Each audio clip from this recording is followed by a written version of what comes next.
Och då välkomnar jag på scen Lisa Bolin som är huvudförfattare till rapporten Klimatomställningar Göteborg 2.0. Och Lisa kommer från SP, Sveriges tekniska forskningsinstitut. Välkommen hit till Örebro, får vi börja med att säga. Hör ni mig? Ja, det låter bra. Och det Lisa ska berätta för oss om det är hur kan göteborgarnas utsläpp komma ner till en klimatmässig nivå? Vilka livsstilsförändringar och tekniska möjligheter behövs? Yes. Ja. Och då fixar jag din presentation. Ja. Tack så mycket för att jag fick komma hit. Det var jättekul att komma till en annan region än Västra Götalandsregionen där jag oftast är. Jag jobbar på SP, Sveriges tekniska forskningsinstitut. Några av er kanske känner till det. Vi bedriver väldigt mycket teknisk forskning. Men också mer och mer tvärvetenskaplig och vad ska man kalla det, ett systemperspektiv på de tekniska frågorna. Eftersom det blir nödvändigt när man ska hantera frågor som till exempel klimatfrågan som ju kräver insatser på alla möjliga områden. Jag och min kollega Jörgen Larsson på Chalmers har tillsammans skrivit den här rapporten. Klimatomställning Göteborg 2.0 heter den, för det fanns också en tidigare version. Vi ville ta ett grepp på både teknik och livsstilsfrågor när det gäller klimatfrågan.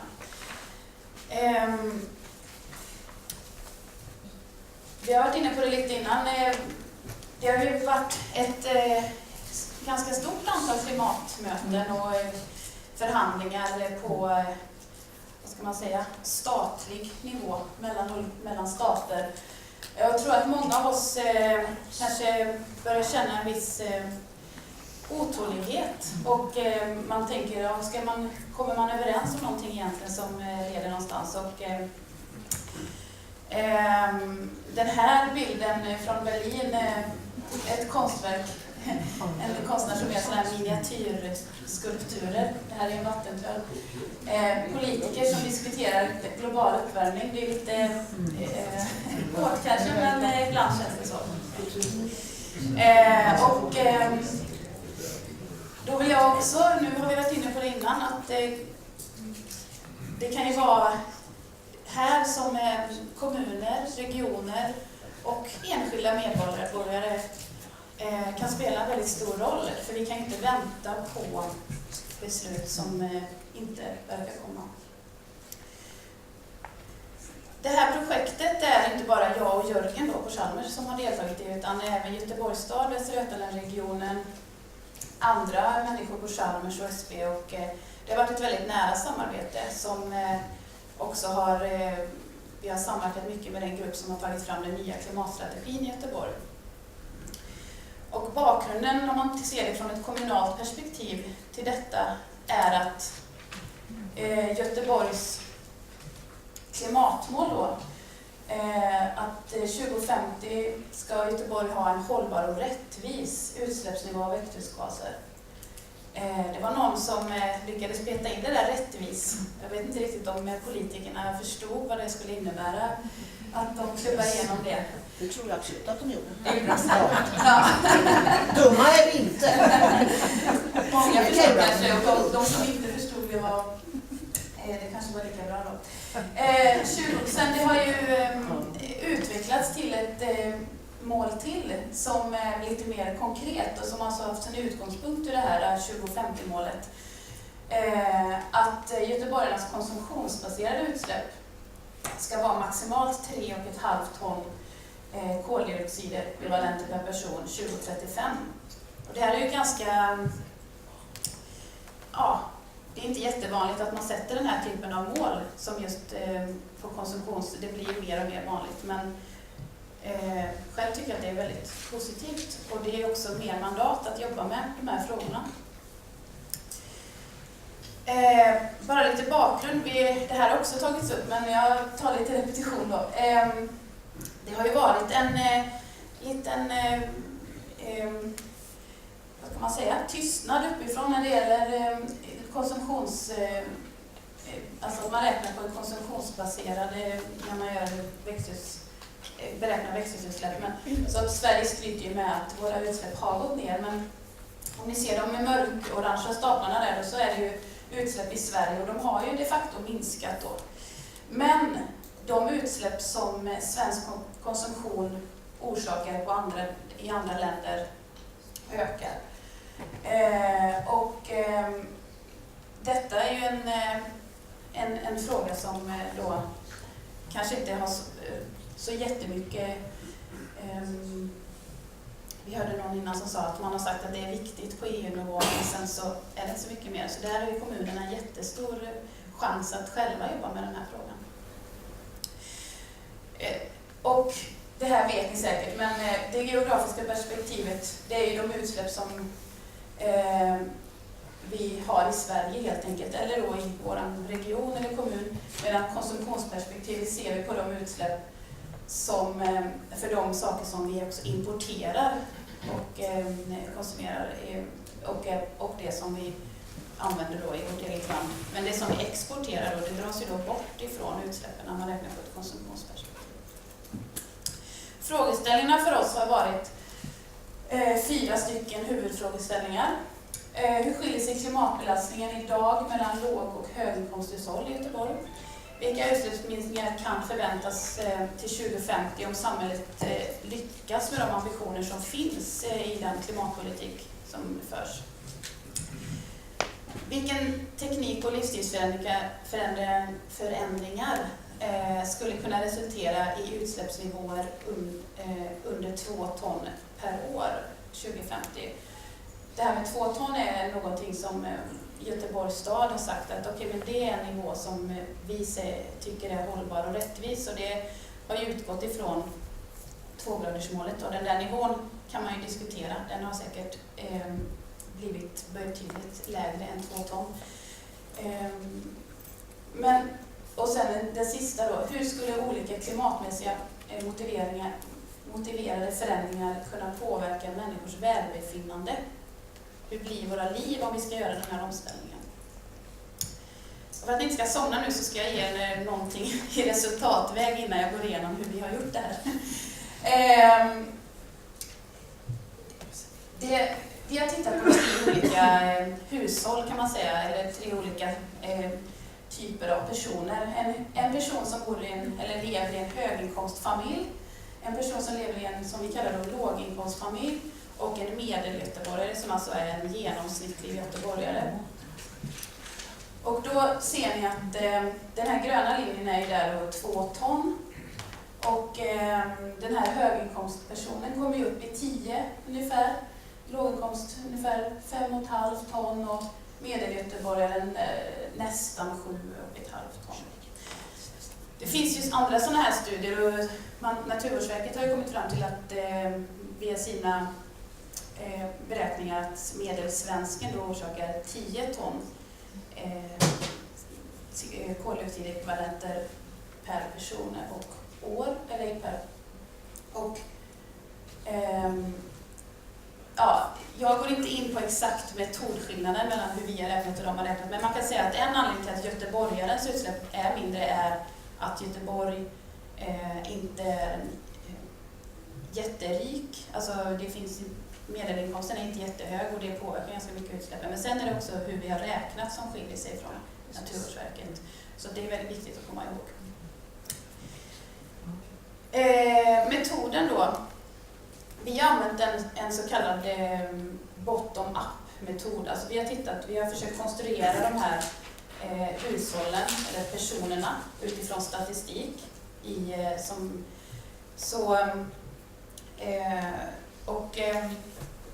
Klimatbelastningen för olika aktiviteter och har ju skattats utifrån utredning och forskning och egna beräkningar. Och framtiden då, för vi har ju tittat på framtidsscenarier också. Det är dels trender, alltså hur ser det ut nu och kan vi tänka oss att de här trenderna håller i sig, men också rapporter om potentialer, vad man tror är möjligt att kunna göra, och framtidsprognoser som det tas ju fram väldigt mycket prognoser och så när det gäller till exempel ekonomi. De här 3 hushållen, bara lite snabbt, höginkomstfamiljen, 2 vuxna, 2 barn, 2 bilar, disponibel inkomst drygt 700 000 tillsammans då. Låginkomstfamilj, 2 vuxna, 2 barn, ingen bil och knappt 300 000 då i disponibel inkomst. Och sen medelgöteborgare. I rapporten finns såklart väldigt mycket mer fakta för den som är intresserad och jag finns ju behjälplig för frågor och så om man har det. Sen har vi de tre scenarier då. Business as usual, det är ett vanligt uttryck. Det är alltså om vi bara fortsätter så här som vi gör och de trender som vi ser håller i sig, var hamnar vi då? Dagens klimatpolitiska inriktning, det är alltså ett scenario som går ut på att den klimatpolitik som vi har nu lyckas. Och det är vissa områden är det ju ganska högt ställda krav eller målsättningar. Och sen har vi ett klimatomställningsscenario som är alltså ett scenario där vi säger att nu ska vi nå de här 2 tonnen. Hur kan vi göra det? Och jag tänkte gå igenom lite var vi har fått datan ifrån. Det är lite mot bakgrunden att allting det här vi har gjort finns på vår hemsida. Nu har jag ingen slide med det, men jag kan, om ni googlar på klimatomställning i Göteborg så kommer det som första träff. Och där finns alla vår rapport och sen så finns det underlagsrapporter som vi har tagit fram också. Och sen finns det också en Excel-fil som om man lägger ner lite tid faktiskt är så svår att förstå. Och där kan man se alla beräkningar om man vill veta liksom exakt hur den är räknad på detta och detta och sådär. Och man kan ju också använda den för att anpassa den till exempel till sin egen kommun eller om man bara tycker det är kul att se vad händer om vi ändrar det här eller det här. Och därför så ska jag bara lite snabbt säga vad vi har fått de olika datan ifrån så kanske man vet vad man ska leta. Olika förvaltningar och sånt har ju olika namn, men i Göteborg så har vi något som heter Stadsledningskontoret. Och där har vi fått massa statistik från områden. Vad är det för inkomster? Hur bor man? Vad är det för åldersstrukturer? Alltså all den här underliggande statistiken som vi har behövt ha. Sen när det gäller data och det här är saker som skiljer sig från kommun till kommun, för det är väldigt viktigt när man gör ett sånt här kommunalt arbete att man inte bara tar ett nationellt genomsnitt, för då är det ingen mening med att göra det lokalt, så man måste ju på något sätt gräva ner sig i det lokala. Hur mycket bilar har man i olika områden i Göteborg? Hur kör man? Kan man ju få reda på via besiktningen. Kollektivtrafikresan, det är vad man får uppvärmning från det lokala energibolaget. Det är ju väldigt många som har fjärrvärme i Göteborg till exempel. Sen har vi haft en ex-jobbare som har gjort en speciell rapport om offentlig konsumtion som också finns på hemsidan om man vill veta. Alltså den konsumtion som är skattefinansierad. Sen det här är data som vi har använt nationell data på. Hur man bor, hur man flyger och sen värmeanvändning och elanvändning och på livsmedel är också ett sådant område där vi har tagit fram en speciell underlagsrapport som också finns på hemsidan.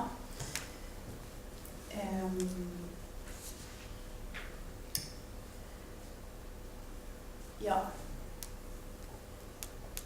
Det här är också bara för att förstärka liksom, vad är det som skiljer från nationellt, och då är det ju våra trenderna är oftast inte specifika för Göteborg, det är klart att, men det finns ju saker som är specifika för ens egen kommun, och det är befolkningstillväxt, hur trafikökning, vad man har för hur man tänker förändra kollektivtrafik, den lokala energiförsörjningen och så.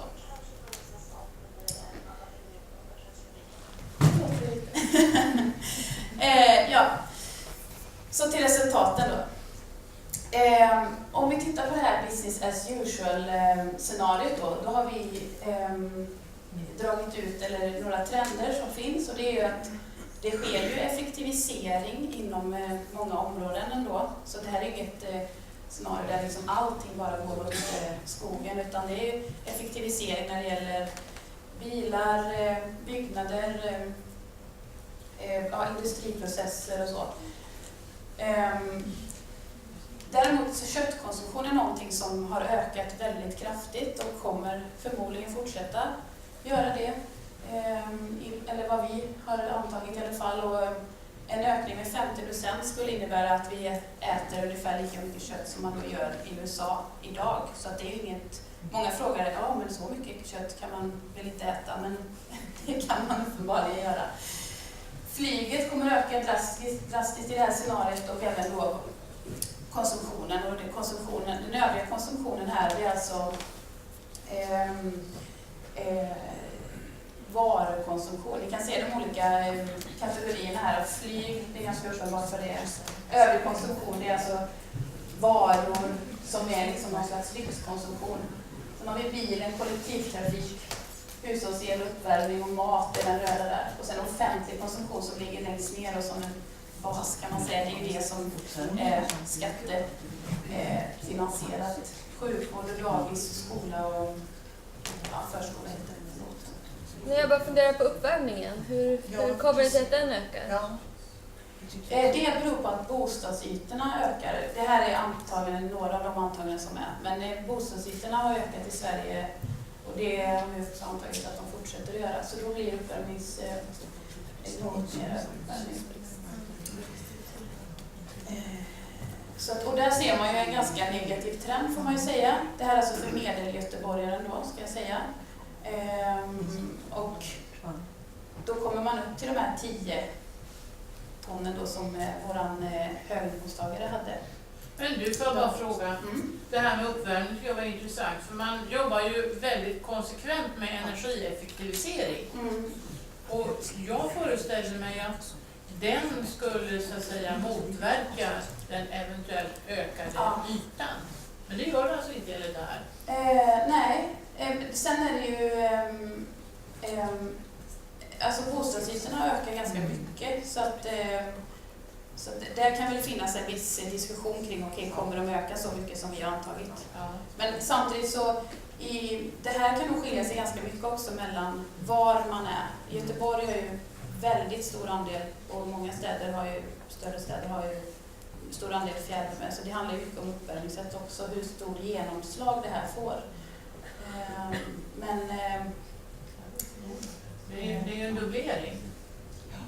Ja, jag kan gärna gå djupet på det sen. Och vi tar gärna emot kommentarer också kring hur vi har räknat rent.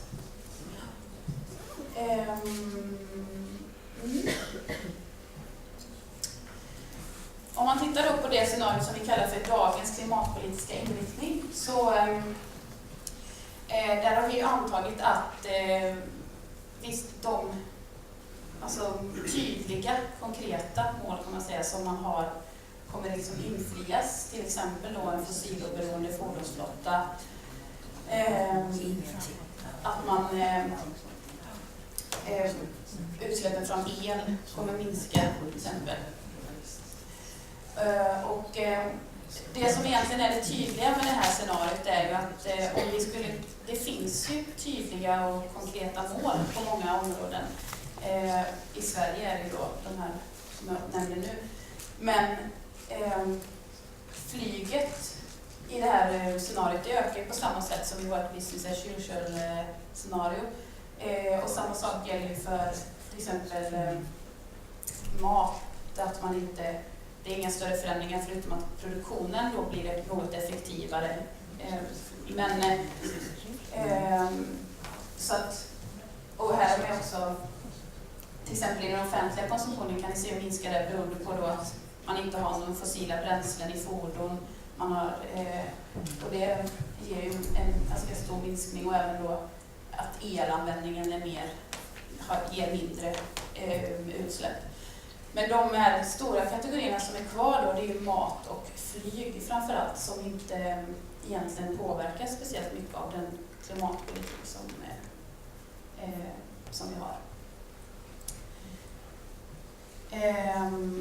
Och det sista scenariot då som vi kallar för klimatomställning, det är mer ett scenario där vi säger hur ska vi nå de här 2 tonnen.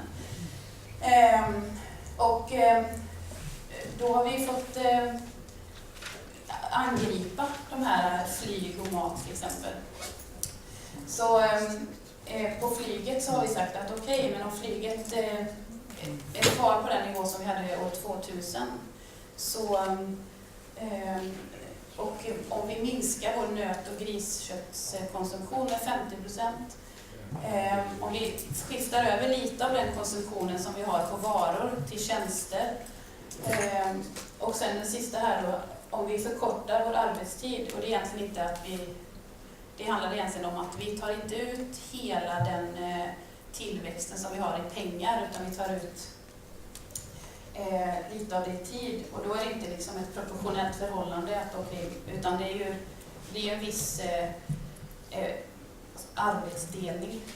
Alltså att om jag jobbar mindre så kan någon annan jobba, men en viss av den här lyxkonsumtionen kan ändå försvinna om man fördelar arbetet mer lika, om man säger så. Då de här antagningarna, det här är ju liksom, vi kollar ju på, okej, om vi gör detta, då kan vi komma ner till under 2 ton. Sen har inte vi sagt, och det ska vi göra med de här styrmedlen eller de här politiska besluten eller så, utan det är ju upp till, vi har lite skjutit ut oss där. Nej, men det är ju, så att det är viktigt att komma ihåg att det här är ingen rapport som säger, och det ska vi nå genom de här styrmedlen. Jag bara till på den ifall den var lite liten på förra, tänkte jag. Så man kan ju säga att det är samma bild som på förra, men man kan ju säga också att i det här klimatscenariot, då är ju det vi får liksom, vi måste effektivisera vårt resande, våra lokaler, allt det här som vi kan göra med teknik för att kunna ha kvar utsläppsposterna för mat och flyg. Om vi inte vill sluta flyga helt då, eller bara äta vegansk kost. Det är ju... Det är frågan om offentlig konsumtion. Ja. Hur har den kunnat minska så?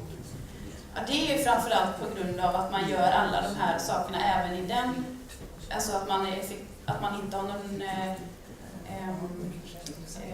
fossila bränslen i fordon, att alla lokaler effektiviseras, att elen är ger mindre utsläpp och så. För att den offentliga konsumtionen består ju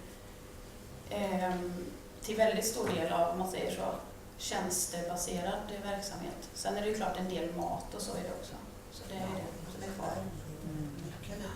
Men du, det där med uppvärmningen där var ju intressant på klimatdelen. Ja, det syns värmer alltså inte upp någonting längre då? Jo, det finns nog en liten strimma där, men den är ju väldigt liten. Ja. Det är inte det att vi inte värmer upp, men det finns ju teknik för att bygga väldigt bra hus och att minska. Men du är så kraftig du vågar säga att det är i princip noll. Det här är ju inte något som vi säger så här kommer det bli. Nej, utan det är ju, tror jag. Ja. Nej, men alltså i Göteborg, det ska vi också komma ihåg, det här handlar om medelgöteborgaren. Och i Göteborg har vi liksom ett jättevälutbyggt fjärrvärmenät som täcker 90% av flerbostadshusen. Och där kan man, om man då effektiviserar, och det gäller ju också att man måste investera också i fjärrvärmenätet för att anpassa för andra typer av lösningar, alltså fjärrvärmelösningar. Men då kan man ju klara sig på förnybara resurser förmodligen. Så det är ju inte så att vi inte använder någon energi i för att värma upp. Ja, jag ska dra några slutsatser. Jag kommer fortsätta det här, ska jag säga, i spår 2. Och då kommer jag gå in mer på livsstil och det här med hur påverkar det här vår livsstil, en sån här omställning. Men det här är lite, de här har ni säkert redan kommit fram till själva nu när jag har pratat. Men dagens klimatpolitik, enligt de här scenarierna vi har gjort, så räcker ju inte det för att nå det här målet som man har i Göteborg med en rättvis och hållbar utsläppsnivå. Och de områdena som vi pekar ut är ju framförallt mat- och flygområdet där det inte finns speciellt mycket styrmedel och där man måste våga prata om det och ta tag i det. Det handlar till exempel om köttkonsumtion, och den köttkonsumtion som vi antar att man ska komma ner till, det är ju egentligen den köttkonsumtion som rekommenderas av hälsoskäl från till exempel Livsmedelsverket och jag kommer inte ihåg vad de heter, men internationella cancer någonting. Alltså för att man ska kunna leva ett hälsosamt liv. Så det finns ju andra aspekter på den frågan också. Och en annan slutsats är ju att de här förändringarna kommer att vara jobbigast och det här kan man ju se både från ett globalt perspektiv, alltså det är ju en större förändring för oss som har det väldigt bra, men också i våra städer och regioner för de som har höga inkomster. De lever ett mer klimatförstörande liv, så där är ju förändringarna större när man utgår från det här perspektivet. Nu blir det vitt. Det här ska jag prata om på spår 2 som håller ut till det. Ja. Vad bra. Vi har 1 minut till godo, så är det någon som vill ställa en ytterligare fråga till Lisa, så vi har 2 där uppe. Peter, du kommer få hålla dig då till eftermiddagen. Framför Peter satt en man som jättebra. Ja, i din redovisning där så kunde jag inte se att det hade någonting med om transportsektorn. Ja, vi kan ta denna bilden, för där har vi ju... Alltså det här utgår ju från hur personen lever sitt liv. Och då har vi de transportslagen som man som person väljer att använda, bil och kollektivtrafik. Sen för alla varor som transporteras, till exempel gods och så, då ingår det ju i deras, i den här, till exempel om jag köper en ny telefon, så ingår det i övrig konsumtion då. Och då är ju även transporter och allting inräknat i den konsumtionens utsläpp. Så att det här perspektivet, att vi har valt det här nerifrån perspektivet, är för att vi vill hålla fokuset på personen. Så att det är ju lite anpassat för det ändamålet. Så om man vill veta om till exempel godstransporter, så är inte det här det bästa sättet att få ut hur mycket, det kan vi inte få reda på hur stor andel det är. Vi får med spänning se fram emot eftermiddagen. Men nu ger vi Lisa en jättestor applåd för den här.